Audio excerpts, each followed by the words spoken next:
Puji nama Tuhan, selamat berjumpa kembali di dalam program yang luar biasa, Pastor Talk. Dan di hari ini, yaitu saya ingin membagikan renungan dengan judul Waktu yang Dipersingkat. Ayatnya terambil dari Matius 24 ayat 22, dan sekiranya waktu itu tidak dipersingkat, maka dari segala yang hidup tidak akan ada yang selamat. Tetapi oleh karena orang-orang pilihan, waktu itu akan dipersingkat. Nah, beberapa waktu terakhir, para ilmuwan mencatat bahwa rotasi bumi itu mengalami percepatan. Hari-hari menjadi lebih singkat secara ilmiah, meski hanya berbeda dalam hitungan milidetik. Tapi pertanyaannya, apakah ini hanya fenomena sains, ataukah juga peringatan dari Tuhan? Hari-hari ini terasa makin cepat berlalu. Benar ya, waktu kita kayaknya kok lebih cepat ya, baru aja hari Minggu. Udah hari Minggu lagi. Baru aja kemarin kita Natalan. Sekarang udah setengah tahun aja menjelang Natal lagi. Nah, minggu terasa seperti hari, tahun terasa seperti bulan. Nah, apakah ini kebetulan atau waktu benar-benar sedang dipersingkat seperti yang dikatakan Yesus tadi? Yang pertama menjadi pelajaran buat kita adalah tanda-tanda zaman sudah semakin jelas. Yesus telah memperingatkan bahwa menjelang akhir zaman akan terjadi gempa bumi di berbagai tempat, betul ya? Ada wabah penyakit, ada perubahan alam yang mengejutkan, ada ketidakstabilan moral dan sosial.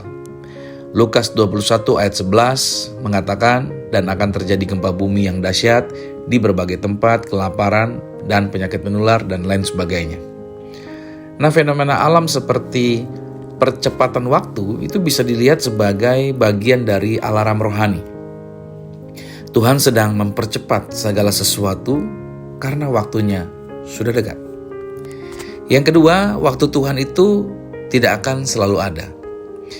Karena Efesus 5 ayat 15-16 diingatkan bagi kita, perhatikan dengan seksama bagaimana kamu hidup, dikatakan bahwa pergunakanlah waktu yang ada karena hari-hari ini adalah jahat.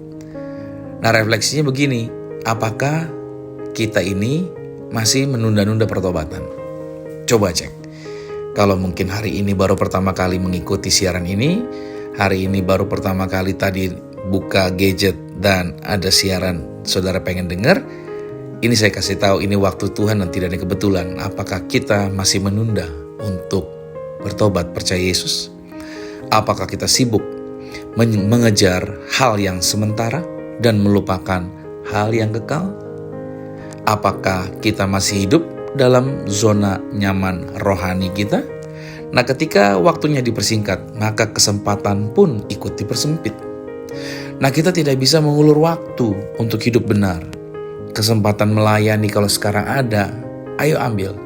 Kesempatan memberi, kesempatan memulihkan hubungan, kesempatan memberitakan Injil, semuanya ada batas waktunya. Yang ketiga, Tuhan sedang membunyikan alarm untuk berkata, bangkitlah, kata Tuhan. Lukas 21 ayat 36 diingatkan buat kita, berjaga-jagalah senantiasa sambil berdoa supaya kamu beroleh kekuatan. Nah, fenomena tentang rotasi bumi yang terus lebih cepat, ini adalah sebenarnya panggilan. Panggilan apa? Panggilan untuk kita bangkit dari tidur rohani. Mungkin selama ini kita terlalu nyaman di dalam kerohanian kita. Yang kedua, fenomena ini adalah panggilan untuk mari hiduplah dalam api pelayanan. Melayani bukan dengan biasa semu-semu, tetapi dengan semangat, dengan api yang menyala. Fenomena ini adalah panggilan untuk apa? Memprioritaskan kerajaan Allah. Ya, fokus kita bukan hanya tentang hal-hal yang menjadi materi kebutuhan kita di bumi ini, tapi fokus kita untuk memprioritaskan kerajaan Allah. Dan fenomena ini panggilan untuk memperbaiki hidup kita sebelum terlambat. Ayo, apa yang perlu kita bereskan, apa yang perlu kita benahi sebelum terlambat. Waktu Tuhan itu bukan hanya tentang kronos. Kronos itu jam dan hari. Tapi waktu Tuhan itu bicara mengenai kairos, yaitu momen ilahi. Musim Tuhan bergerak.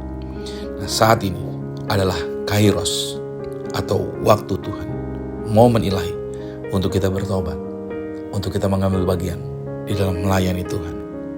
So, Penutupnya adalah, siapkah kita jika waktu Tuhan datang lebih cepat? Ini pertanyaannya buat kita. Yesus mungkin tidak datang hari ini, mungkin tidak datang bulan ini, atau juga mungkin tidak datang tahun ini. Tapi kesempatan hidup kita bisa berakhir lebih cepat dari yang kita pikirkan. Duduk-duduk saja bisa selesai, ya kan? Mungkin kita lagi ketawa, mungkin lagi makan, tiba-tiba orang bisa meninggal dunia. Waktu tidak akan menunggu kita siap. Untuk itu, marilah hidup dalam kesadaran kekal. Jangan sia-siakan waktu. Dengarkanlah alarm rohani dari Tuhan yang disampaikan hari ini. Saya berdoa buat saudara memahami akan tanda-tanda ini, dan saudara menjadi lebih bijak dan lebih lagi membangun kehidupan yang intens dengan Tuhan Yesus Kristus. Tangannya terbuka, siapapun yang mau datang sama Yesus, Dia akan menolong Anda dan Dia akan memulihkan keberadaan Anda. Selamat beraktivitas di hari ini. Tuhan Yesus Kristus mengasihimu. Amin.